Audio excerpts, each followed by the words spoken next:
नमस्कार, TV9 digital में आपका स्वागत है और मैं हूं कार्तिकेय शर्मा। आज सियासत की बात में चर्चा करेंगे कि कैसे ताइवान चीन से युद्ध की तैयारी कर रहा है। ताइवान दुनिया की नजरों से छिपाकर पनडुब्बियां बना रहा है। इस मुहिम में ताइवान की मदद 5 देशों के रिटायर्ड नौसेना के अधिकारी कर रहे हैं। ताइवान 2025 से पहले अपनी नौसेना में नई पनडुब्बियां शामिल करना चाहता है। रॉयटर्स की रिपोर्ट के अनुसार ऑस्ट्रेलिया, भारत, नेपाल, कनाडा और स्पेन के रिटायर्ड नौसेना अधिकारी इस खुफिया प्रोजेक्ट का हिस्सा हैं। इस खुफिया प्रोजेक्ट का नाम है हाईचांग, जिसका मतलब अंग्रेजी में सी प्रॉस्पेरिटी है। इस रिपोर्ट को बनाने के लिए रॉयटर्स के पत्रकारों ने 11 देशों में 80 लोगों से बात की। इसको 2017 में ताइवान के बड़े बंदरगाह काओसिंग में चालू किया गया था। जानकार कहते हैं कि इसकी लागत $16 बिलियन है और यह खुफिया प्रोग्राम ताइवान की रक्षा नीति की रीढ़ है। दूसरी तरफ चीन इस प्रोजेक्ट को नाकाम करने की पूरी कोशिश कर रहा है। ताइवान की मदद निजी कंपनियां और नौसेना के रिटायर्ड अफसर कर रहे हैं और चीन का पूरा फोकस इन कंपनियों के कामकाज को नाकाम करने का है। 1994 में डच सरकार को चीन से संधि करनी पड़ी थी कि वो ताइवान को मिलिट्री टेक्नोलॉजी सप्लाई नहीं करेगा।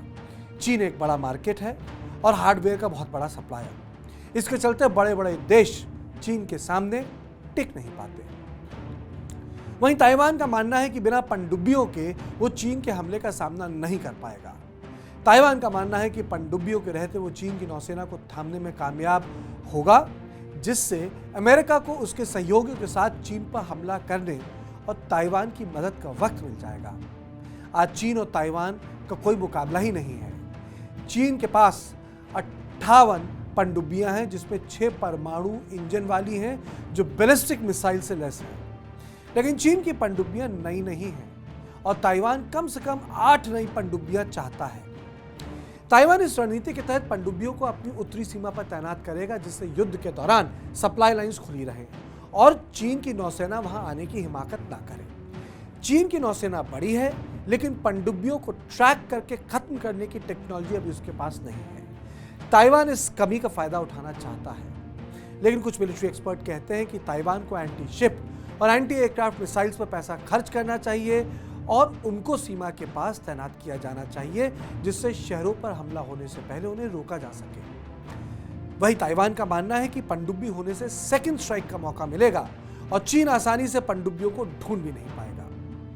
इस काम को इतने खुफिया अंदाजे में किया जा रहा है कि जब ताइवान ने अपने एमपीओ को इसके बारे में बताया तो उनसे पहले बाकायदा सीक्रेट मेमो साइन करवाया गया। लेकिन चीन का दबाव बहुत है। जापान इस प्रोजेक्ट पर चीन की मदद करने से मना कर चुका है। कारण है कि जापान की बड़ी कंपनियां चीन में अच्छा बिजनेस कर रही हैं। चीन ने यूरोप के देश और बड़ी कंपनियों पर मिलिट्री टेक्नोलॉजी ताइवान को देने के खिलाफ घेराबंदी की है। लेकिन ताइवान समझता है कि तैयारी नहीं रही तो चीन अगले कुछ साल में उसे निगल जाएगा और इससे बचने के लिए उसे अकेले लड़ने के लिए भी तैयार होना पड़ेगा। यानी चीन ताइवान तो जीत जाएगा, लेकिन उसको इसके लिए बड़ी कीमत चुकानी पड़ेगी और इसी रणनीति के तहत ताइवान में काम हो रहा है। तो सियासत की बात में बस इतना ही।